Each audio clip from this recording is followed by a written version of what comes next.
O, di ba? Sabay na sabay po silang nag-TikTok, no?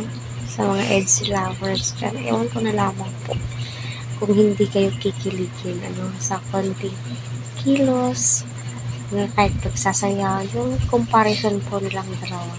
Yung matchi-matchi po sila ng kilos.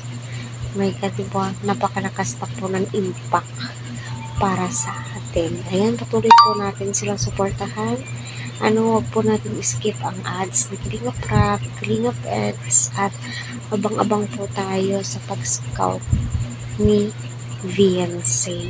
So, kasi nga, kailangan ni Kalingap Rap ay kung bibigyan po siya ng pagkakataon soon, ay magiging vlogger din po ba si VNC? Why not? So, alam naman po natin may account po itong si VNC sa TikTok. Active po siya doon. At grabe nagkarat po yung TikTok videos po nila. Kaya ay naku, itong si Eds Tilabay nahahawa na din po sa pagti-TikTok ni VNC. So panoorin muna natin mga kating Eds.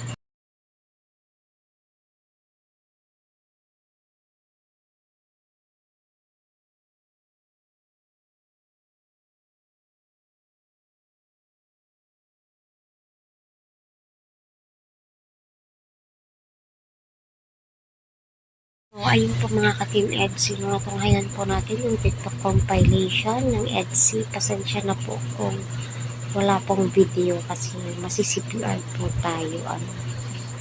Sana ay yung totoo na din po, yung silang dalawa talaga nagtitiktok, at praying na sana ay tumaas pa po yung views ng EDSI.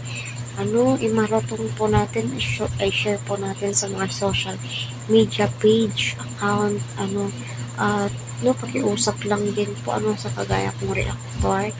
Hintayin po natin, na mag 24 hours kasi napakasayang naman po yung hatop ng views kay Kalingap